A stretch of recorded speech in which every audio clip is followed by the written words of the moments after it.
മലപ്പുറത്താണ് കൂടുതൽ സ്വർണ്ണക്കള്ളക്കടത്ത് എന്ന മുഖ്യമന്ത്രി പിണറായി വിജയന്റെ പരാമർശത്തിൽ വിശദീകരണവുമായി മരുമകൻ മന്ത്രി പി.എ. മുഹമ്മദ് റിയാസ് തന്നെ രംഗത്തെത്തി. വിമാനത്താവളം അവിടെ ആയതിനാലാണ് മലപ്പുറത്ത് കൂടുതൽ കേസുകൾ വരുന്നത് എന്നും സ്വർണം കടത്തുന്നതിൽ മറ്റു ജില്ലക്കാരും പുറത്തുനിന്നുള്ളവരും ഉണ്ട് എന്നും പറഞ്ഞുകൊണ്ടാണ് റിയാസ് മുഖ്യമന്ത്രിയുടെ പ്രസ്താവനയെ വെള്ളപൂശാൻ ശ്രമിക്കുന്നത്.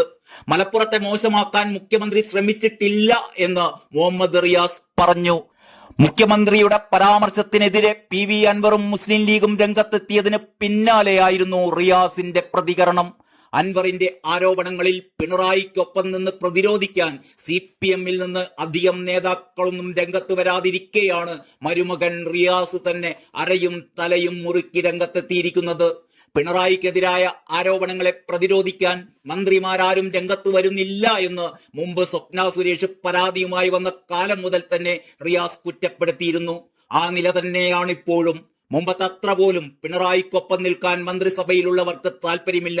അൻവർ പറയുന്നതിലും ശരിയുണ്ടെന്ന് കരുതുന്നവരാണ് മന്ത്രിസഭയിൽ മാത്രമല്ല പാർട്ടി നേതാക്കളിൽ തന്നെ ഭൂരിപക്ഷവും. പക്ഷെ പിണറായി പേടിയിൽ ആരും ഒന്നും പ്രതികരിക്കുന്നില്ല എന്ന് മാത്രം. അപ്പോഴാണ് മരുമകൻ തന്നെ വാളും പരിചയവുമായി ഇറങ്ങിയത്. മുഖ്യമന്ത്രിയുടെ ഹിന്ദു പത്രത്തിലെ അഭിമുഖത്തിനെതിരെയുള്ള പ്രതിപക്ഷത്തിന്റെ ആരോപണം പൊളിറ്റിക്കൽ അജണ്ടയാണ്. മുഖ്യമന്ത്രിയെ BJP അനുകൂലിയാക്കി മാറ്റാനുള്ള ശ്രമം നടത്തുകയാണ്. BJP വിരുദ്ധ മനസ്സുകളിൽ പിണറായി വിജയനെ ന്യൂനപക്ഷ വിരുദ്ധനാക്കി മാറ്റാനാണ് ശ്രമം. UDFന്റെ സ്ലീപ്പിംഗ് പാർട്ട്ണറായി പ്രവർത്തിക്കുകയാണ് ജമാഅത്തെ ഇസ്ലാമി. അവരാണ് പല പ്രചാരണങ്ങളും കൊണ്ടുവരുന്നത്. കേരളത്തിൽ കഴിഞ്ഞ 8 വർഷമായി പ്രതിപക്ഷത്തിരിക്കുന്നവരാണ് അജണ്ട ഉണ്ടാക്കുന്നത്. UDF ജമാഅത്തെ ഇസ്ലാമി കനകോലി സഖ്യം ന്യൂനപക്ഷ വർഗീയത ആളിക്കത്തിക്കാൻ ശ്രമിക്കുകയാണ് എന്നൊക്കെയാണ് റിയാസ് ഇന്ന് തട്ടിവിട്ടത്. പക്ഷേ അൻവറിനെ പ്രതിരോധിക്കാൻ റിയാസിന് കഴിയുമെന്ന് തോന്നുന്നില്ല. അൻവർ വീണ്ടും ആക്രമണത്തിന് മൂർച്ച കൂട്ടുകയാണ്. പിണറായിയെ പ്രതിരോധിക്കാൻ എത്തിയവർക്കെല്ലാം അൻവർ കണക്കിന് കൊടുത്തുവിടുന്നുണ്ട്. കഴിഞ്ഞ ദിവസം സ്വരാജിനും കിട്ടിയിരുന്നു കൊട്ട നിറയെ. മാറുന്ന പിണറായിയുടെ മുഖമാണ് ഹിന്ദു പത്രത്തിലെ ആ അഭിമുഖത്തിലൂടെ കണ്ടത് എന്നാണ് അൻവർ ആവർത്തിച്ചു പറയുന്നത്. എന്തുകൊണ്ട് മലയാള പത്രങ്ങൾക്ക് ഇന്റർവ്യൂ നൽകാതെ ഹിന്ദു പത്രത്തിന് മുഖ്യമന്ത്രി ആ അഭിമുഖം നൽകി? മലപ്പുറം ക്രിമിനലുകളുടെ നാടാണ് എന്ന സന്ദേശം ഡൽഹിയിലെത്തിക്കാനാണ് മുഖ്യമന്ത്രി ശ്രമിച്ചത്. മുസ്ലിം വിരോധം പരസ്യമായി പറയുകയായിരുന്നു മുഖ്യമന്ത്രി എന്നും അൻവർ പറഞ്ഞു.